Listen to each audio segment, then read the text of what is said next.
Welcome to The Explainer. Today, we're demystifying the digital magic that literally powers our modern world.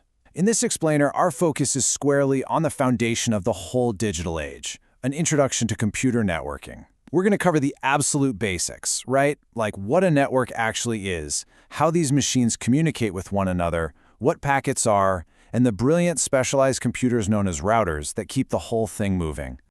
Okay, let's take a quick look at our roadmap for today. We'll be covering what is a network, clients, servers, and protocols, the power of packets, routers finding the path, and finally, connecting the world. We're basically taking a structured look at how a simple two-computer connection eventually scales all the way up to the massive, resilient global internet we rely on every single day. So we use this technology constantly. I mean, you probably have a smartphone within arm's reach right now, right?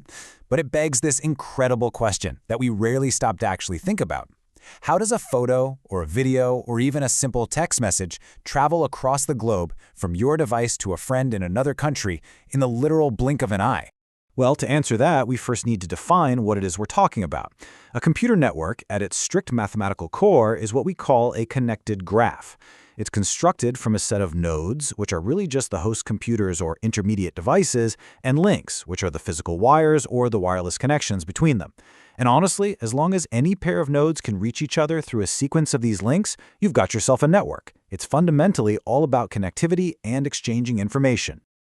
All right, section 1. What is a network? Let's start with the absolute basics of what makes up a network and how we got from simple connections to the complex web we have today. You know, back in the earliest days of connecting computers, pairs of massive machines were quite literally connected with physical wires. A building owner would have to run a cable down the hall just to connect two machines together. But as the need to connect over much longer distances grew, organizations started leasing lines from telephone companies. And over time, instead of just two computers talking directly to each other, an incredible patchwork evolved.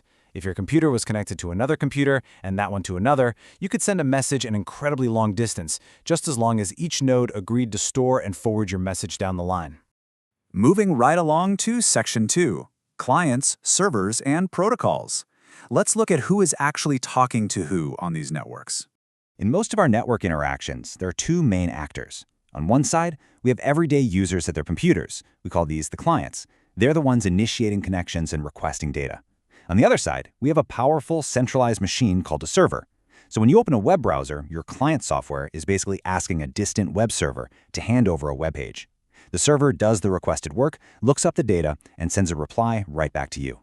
But here's the catch. For a client and server to actually understand each other, they need a shared language. They use something called a protocol. Now, because computers are incredibly literal and require absolute precision, a protocol provides a strict, documented set of rules to ensure these machines communicate flawlessly. You can think of it like formal diplomacy, but for machines. It defines exactly how a conversation is established, how data is formatted, and how the connection is managed, all without any chaos or misunderstanding. Okay, section 3, the power of packets. The really crucial point here is what happens when the message or file a client and server want to exchange is simply too big. So in early networks, if one computer was sending a massive file, every other computer just had to wait in a queue for that super long transmission to finish. It completely hogged the wire. To fix this, network engineers developed an elegant solution called packet switching. Instead of sending one giant blocking file, the network chops the data up into small fragments called packets. These are typically between just 1,000 and 3,000 characters long. And because these tiny packets move so incredibly quickly, many computers can actually take turns sending their packets over the exact same shared connection. It basically guarantees fair sharing of the network's bandwidth. It helps to think of the life cycle of a packet kind of like mailing a letter. First, it's sliced up from the larger message. Second, just like a letter in the mail, it requires a to and from label, so the destination and source addresses. Third, these packets are sent out individually into the network. And finally, and this is wild, because they're sent separately, they might actually arrive completely out of order. To solve this, every single packet contains an offset number. This acts like an instruction manual, telling the receiving computer exactly where the specific puzzle piece fits so it can perfectly reconstruct the original message. Imagine a totally non-stop packet factory. At the foundation, in what we call the data plane, packets are pushed onto the outbound links to begin their journey. Meanwhile, the upper layers represent the control plane. That's where the rules and the routing decisions are actually made. It's really just a highly efficient manufacturing line for data. That brings us to Section 4, routers, finding the path. Let's see how this all builds up when our packets need to navigate a massive maze of connections to find their ultimate destination. See, for packets, the journey is almost never a straight line. This is where routers jump into action. A router is a specialized, dedicated computer that basically acts as an intersection point. It doesn't run applications like your laptop does. Its entire job is just to take in incoming packets on multiple links, read their destination address, and quickly decide the absolute best outbound link to forward them on so they get closer to their target. I like to think of a router like a highly efficient high-speed train station. It's got tracks coming in and tracks going out. A router is basically like a station employee meeting every single arriving packet, checking its ticket, and instantly pointing it toward the correct departing train. And through this hop-by-hop process, a single packet might pass through 5, 10, maybe even 20 routers just across the globe. But let's be real, the physical world is messy. Cables run under oceans and under our streets, so we have to ask, what happens if, say, a confused construction crew in a backhoe accidentally digs up and severs a main fiber optic cable? Does the whole internet just break? Not at all. The internet's core is remarkably resilient by design.